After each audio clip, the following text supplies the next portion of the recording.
네, 지난 10일 한미 전략적 투자 관리를 위한 특별법, 일명 대미투자특별법이 국회 본회의를 통과하면서 그간 지연됐던 대미투자의 속도가 붙게 됐습니다. 관심이 집중되고 있는 1호 프로젝트로는요, 현재 에너지, 원전, 전력망, 가스 등이 후보로 거론되고 있는데요. 대미투자특별법 주요 내용과 향후 추진될 제1호 프로젝트에 대한 이야기 자세하게 나눠보도록 하겠습니다. 자, 이인철 참 좋은 경제연구소 소장 모셨습니다. 안녕하십니까? 자, 그렇습니다. 이 대미투자특별법에 대한 이야기들 함께 많이 나오고 있습니다. 일단 좀 내용 좀 함께 좀 정리를 해 주시고요. 앞으로 이 추진 기대에 대한 거 3,500억 달러 규모거든요. 이런 부분에 대한 내용도 좀 함께 좀 살펴봐 주시죠. 그렇습니다. 그동안 이 대미투자특별법이 지연되면서 직간접적으로 미국의 압박을 많이 받아왔습니다. 네.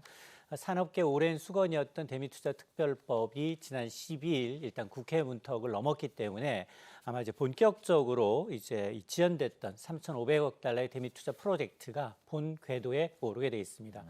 이번 법안의 핵심 바로 두 가지입니다. 한미 전략투자공사를 설립한다는 것. 예. 또 하나가 기금의 설치거든요. 한마디로 정부 차원의 투자 플랫폼이 만들어졌다라는 겁니다. 아마 이제 구체적으로 산업적으로 보게 되면 아마 이제 반도체라든가 조선, 에너지, 첨단 산업 부분 이 전략 산업을 중심으로 해서 미국 현지 투자가 이제 본격화될 것으로 보이고요. 특히 첫 번째 1호 프로젝트는 아마 루이지애나 LNG 터미널 건설이 아마 미국 측에서 강력하게 요청하고 있는 만큼 1호가 될 가능성이 높아 보이고 이외에도 소형 모듈 원전을 비롯해서 각종 첨단 기술 분야에서 이제 투자를 통한 가시적인 성과를 논의할 수 있게 됐는데요. 사실 증시도 굉장히 민감하게 반응을 하고 있습니다. 네. 관련주들, 조선, 에너지, 방산, 공급망 관련 주들이 이제 주목을 다시 받고 있는 상황인데요. 어쨌든 이 무엇보다도 이번 법안의 통과는 그동안 이제 자동차 관세를 빗기로 굉장히 관세를 또 올리겠다라고 이제 얘기했던 만큼 압박이 심했죠. 맞습니다. 네. 자동차 관세 리스크를 선제적으로 좀 방어했다라는 측면에서 의미를 찾아볼 수 있겠습니다. 자, 방금 이야기해 주신 이 루이지애나 가스 터미널은 이제 저희가 조금 이따가 또 집중적으로 설명을 해드리고 어떻게 좀 절차가 진행되는지도 한번 크게 그 로드맵 과정도 좀 소개해 주시고 이 대미투자공사 역할 그리고 이제 우리 돈이 일단 들어가는 거 아니겠습니까? 맞습니다. 리스크 관리 측면도 어떻게 해야 될지도 함께 좀 설명해 주시죠. 맞습니다. 이제 3,500억 달러를 크게 나누면 이제 마스카 프로젝트, 이제 미국의 조선업을 이제 재건할 수 있도록 우리 민간 기업이 출자한 돈이 있고요. 1,500억. 맞습니다. 2,000억은 또 별도의 정부 주도로 마련하게 됩니다. 아마 이 대미투자 특별법 통과로 인해서 앞서 제가 이제 올해 상반기 중에 한미전략투자공사가 공식적으로 네. 출범하게 되는데요. 한 석 달간은 이 투자공사의 뭐 정관이라든가 정비, 조직을 만드는 그런 시간을 마치고 난 다음에는 정부가 출자를 합니다. 약 2조 원가량 자본금을 출자하게 되면 이게 앞으로 한 20년 동안 한시적으로 이 조직을 가동하게 됩니다. 투자는 철저하게 이제 검증 단계를 거치게 되는데요. 산자부 장관이 이끄는 사업관리위원회가 있고요. 여기서 이제 사업이 합리적인지 투자하는 합리성을 이제 검토하게 되면 예. 부총리 주재의 운영위원회가 최종 의결을 맡게 됩니다. 특히나 뭐 LNG라든가 원전이라든가 핵심 광물과 같은 우리나라 국익에 부합하는 후보지를 우리가 좀 선제적으로 발굴해서 협상을 좀 주도하겠다라는 전략인데요. 대규모 자본이 이제 투입되는 만큼 리스크 관리 장치도 좀 촘촘해집니다. 전담 리스크관리위원회가 신설돼서 연간 투자 한도 매년입니다. 한 200억 달러로 제한했기 때문에 이건 아마 우리가 이제 국내 외환 시장의 충격을 다소 방지하겠다라는 측면이 반영이 됐고요. 또 하나가 과연 이게 원금 회수가 가능할까? 이 부분이거든요. 예, 그래서 리스크죠. 맞습니다. 원금 회수가 어려울 경우 이럴 때 이제 미국과 분배 비율을 조정할 수 있는 협의할 수 있는 안전장치를 좀 명문화했다라는 것도 큰 의미로 받아들일 수 있습니다. 네, 20년 내 투자금 회수가 어려울 경우에는 지금 최초에 약속했던 비율이 있습니다. 뭐 9대1, 5대5 이 분배율도 바꿀 수 있다. 이런 내용도 포함되어 있다고 합니다. 1호 프로젝트는 어느 곳이 될까? 이제 마스가는 1,500억 달러가 따로 있는 거고요. 이제 또 2,000억 달러에 대해서 이야기가 많이 나오는데요. 일본은 원전으로 향했고 전력망, 에너지, 또 우리 가스 터미널 여러 개들이 좀 검토되고 있습니다. 아직까지는 정해지지 않은 거죠. 맞습니다. 네. 이 사실은 일본이 먼저 치고 나가면서 네. 우리도 아마 이런 부분에 하지 않을까라는 이제 추측성 보도는 나오고 있습니다. 우리가 정부 주도로 이제 자본금 2조 원을 포함해서 앞으로 20년간 운영해야 되는 2천억 달러의 규모는 특히 원전 그리고 전력망 에너지라는 크게 보면 3대 축에 집중 투입이 돼서 아마 이렇게 되면 우리 기업들의 북미 시장 개척에 상당한 속도가 좀 붙을 것으로 보이는데요.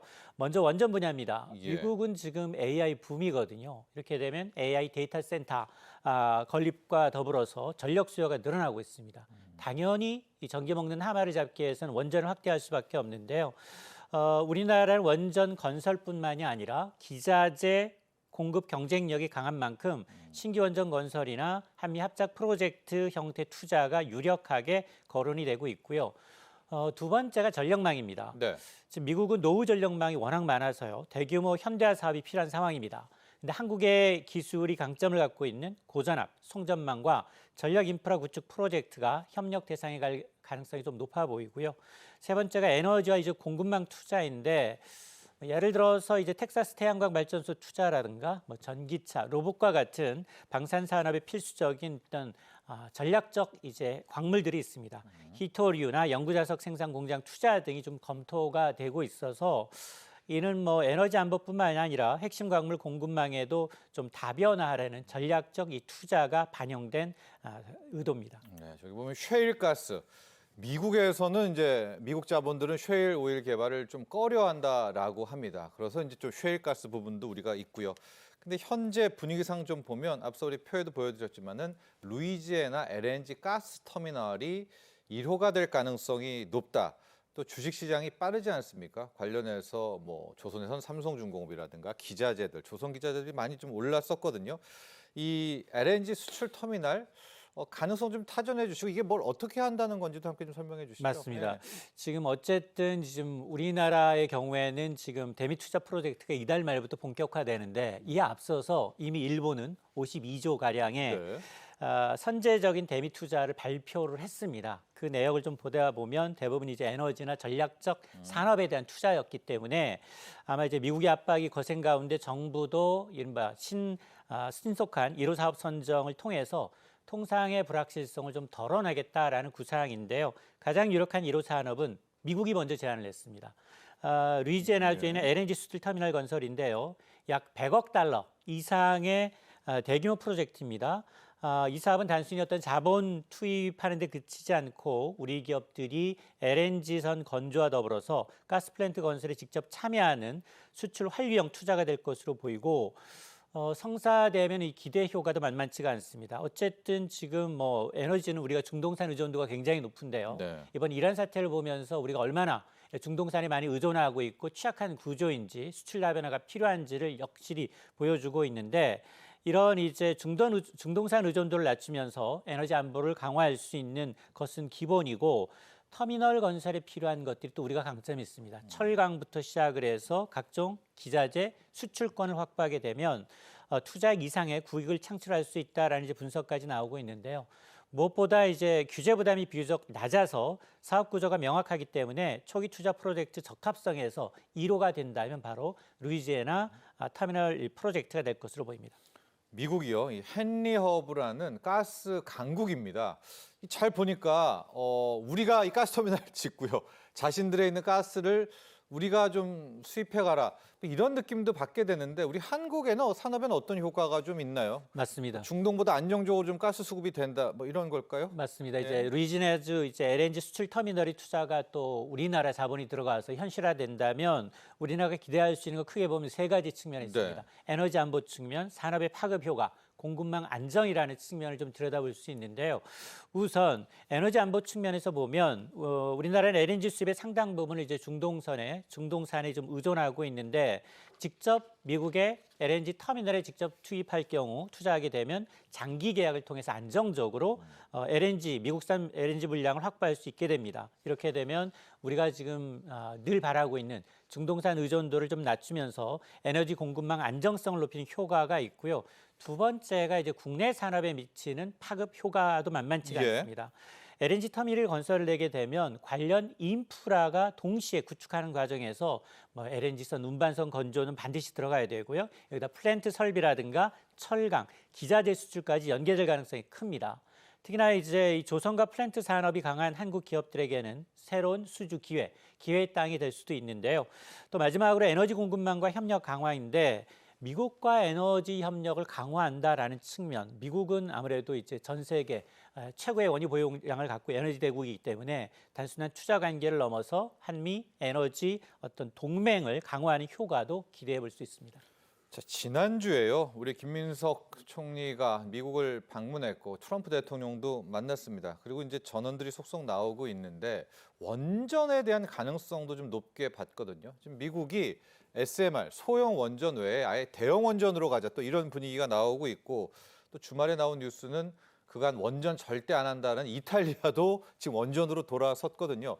원전이 1호가 될 가능성은 없나요? 맞습니다. 이제 방미 중이었던 김민석 이제 국무총리가 어쨌든 이제 미국의 이제 고위 관계자들과 만나서 이제 원전 협력을 포함한 대미 투자 1호 프로젝트에 대해서 우리가 전격적으로 제안을 했고 벤스 부통령을 포함한 이제 순회로부터 긍정적 반응을 이끌어냈다라는 보도가 나오고 있습니다. 이렇게 되면 그동안 지연됐던 대형 이제 이 원전 수주 시계가 다시 가동되고 있는 게 아니냐라는 관측을 낳게 되는데요.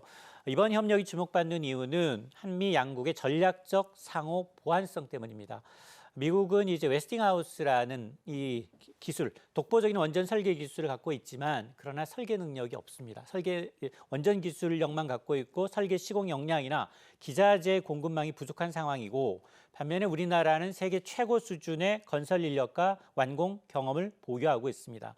특히 이제 현대건설의 경우에는 아마 국내 대형 건설사들 이미 텍사스라든가 미시건주의 현지 파트너십을 강화하고 있고요. 또 트럼프 2기 행정부 들어서 전력 산업의 목표가 뭐냐? 미국 내 임기 내 대형 원전 10기를 완공하겠다라는 프로젝트를 지금 추진하고 있기 때문에 트럼프 행정부의 어떤 이런 이제 장기 로드맵에 맞춰서 핵심 파트너로 참여할 가능성이 매우 큽니다. 이렇게 되면 우리나라가 그동안 공들였던 중동을 넘어서 미국이라는 거대 시장에서 어떤 새로운 돌파구를 찾는 계기가 될 것으로 보입니다. 자, 그런데 한 발 앞서요. 일본이 일단 원전을 가지고 대미 투자 1호를 시작을 했거든요. 우리가 원했던 그 그림이 웨스팅하우스와 우리 뭐 한전, KPS 뭐 이런 그림이었는데 일본이 좀 선수를 친 거 아닌가요? 웨스팅하우스와 미쓰비시가 협력한다. 이거는 우리에게는 좀 어떤 의미가 있나요? 맞습니다. 지금 미국과 일본이 무려 1,000억 달러입니다. 그러니까 200억 달러도 아니고요. 1,000억 달러 규모의 원전 동맹을 공식화하고 있습니다. 트럼프 대통령과 다카이치 총리가 이제 회담한 후속 조치인데요. 이번 합의로 미국의 설계 기술과 일본의 제조 역량이 결합한 강력한 에너지 연합이 탄생을 예고하고 있는데 일각에서는 우리 원전 산업의 입지가 좀 좁아지지 않겠느냐라는 우려도 있고요. 또 반대 측면에서는 무슨 얘기냐? 상황이 오히려 우리에게 유리하게 돌아갈 수도 있다라는 이제 찬반 양론이 나오고 있는데요. 어쨌든 트럼프 행정부가 내세웠던 대형 원전 10기 프로젝트 조기 건설 목표를 달성하기 위해서는 뭐 현재 이제 미일 연합의 실행력만으로는 역부족이다. 라는 평가가 지배적인데요. 실제로 미국 에너지부의 최근에 이제 우리 정부에 이제 제안한 걸 보게 되면 APR 1400 등 미국 내 이 원전 건설 협력을 타진하고 있습니다.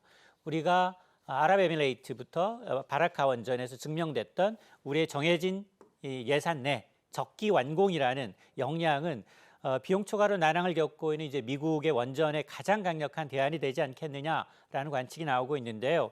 어쨌든 미일 원전 동맹이 판을 키우는 사이에 우리는 이제 시공 역량을 강점으로 해서 독보적인 무기로 해서 이 핵심 진입을 노리고 있기 때문에 늦게 원전 부분에 진입한다 하더라도 K원전이 미국 진출은 단순히 수주를 넘어서 관세, 통상 이 협상 전반에 어쩌면 우리의 입지를 조금 키워주는, 높이는 전략적 카드가 될 것으로 기대하고 있습니다. 네, 2천억 달러와는 별개로 1,500억 달러는 마스가 프로젝트, 조선에 해당되고 있는데요.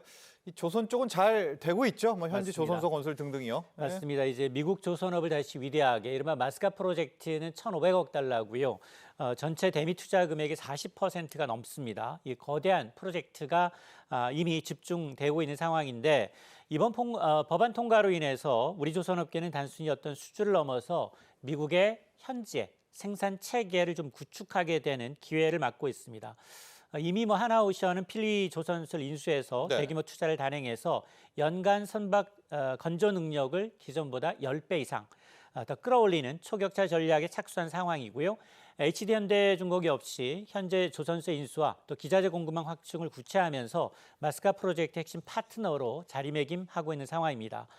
이는 철저한 현지화를 통해서 미국 내 함정과 상선 건조 시장을 선점하고 글로벌 조선 패권을 좀 공고히 하겠다라는 의지로 풀이가 됩니다. 자, 마지막으로는 슈퍼 301조 점검해 보도록 하죠. 무역법 301조입니다.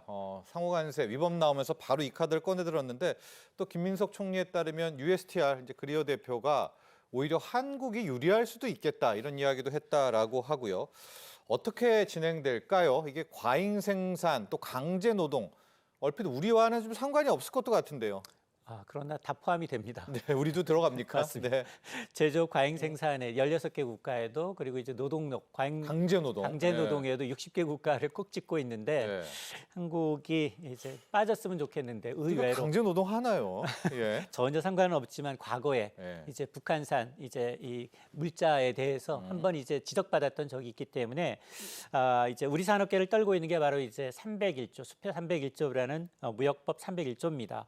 이 때문에 이제 리스크가 해소되느냐 대미투자특별법 한 산을 넘었는데 안심하기 좀 이르다라는 이유가 바로 이제 무역법 301조의 특성 때문인데요. 이번 조사가 한국뿐만 아니라 이제 전 세계 주요국 동시에 겨냥하고 있습니다. 그래서 우리가 지금 투자 약속을 지렛대 삼아서 협상력을 발휘하게 된다면 일부에서는 경쟁국 대비 훨씬 더 유리한 조건을 확보할 수 있는 역전의 기회가 될 수 있다라는 주장도 있습니다. 그래서 우리 공급망 파트너의 가치를 입증한다면 301이라는 파고를 넘어서 오히려 우리가 수출 경쟁력을 높여주는 반사이익을 받을 수 있다라는 이제 지적도 있기 때문에 앞으로 협상이 굉장히 중요하고요. 그 조사받는 넉 달 동안 우리가 제조업 분야 그리고 이제 노동력 분야에서 과잉이 아니다라는 걸 입증해야 됩니다. 우리는 어떻게 보십니까? 전망을요. 중국을 겨냥했다는 좀 분석도 있고요. 네. 맞습니다. 최근에 이제 어차피 이제 3월 말 4월 초 이제 가잖아요. 미중 정상회담에서 가장 크게 이제 주목받고 있는 건 계속해서 이제 유예해왔던 이 관세를 어떻게 할 것인가에 쏠려 있고 그 전에 이렇게 슈퍼 301조 무역법 122조를 들어서 다른 전체적인 이제 대미 흑자국을 대상으로 하고 있지만 가장 큰 타겟은 역시 중국일 수밖에 없거든요. 무기를 들고 가는 거죠, 중국에. 맞습니다. 네. 자, 그러다 보니까 무역법 301조 조사는 더 정밀하게 강력하게 이제 칼날을 뽑았다라는 얘기인데요. 앞으로 4개월이 중요합니다. 한미 통상의 운영을 가를 관세 분수령이 될 수 있는데 어쨌든 우리는 이제 국회를 통과한 이제 한미특별법을 강력한 협상의 지렛대로 삼을 수 있습니다. 우리가 투자하는 투자 금액이 미국의 에너지 안보뿐만이 아니라 일자리, 공급망에도 기여하고 있다라는 게 이제 수치로 우리가 증명해 줄 수 알려야죠. 있고요. 네. 특히나 이제 철강과 석유화학은 오히려 우리가 공급 과잉 상태거든요. 자체적인 당하고 구조조정을 있죠. 진행을 하고 있다라는 걸 우리가 이제 선제적인 구조조정을 진행하고 있다는 걸 적극 홍보해서 명분을 좀 차단해야 하고요. 마지막으로 가장 중요한 거 경쟁국보다 우리가 굉장히 불리하지 않은 조건을 확보하면서 이 관세를 좀 마무리하는 것, 특히나 이제 일본이나 EU와 비슷한 수준의 관세 환경을 확보하는 것이 가장 중요한 이제 과제입니다. 자, 지금까지 도움 말씀에 이인철 참 좋은 경제연구소 소장과 함께했습니다. 오늘 감사합니다.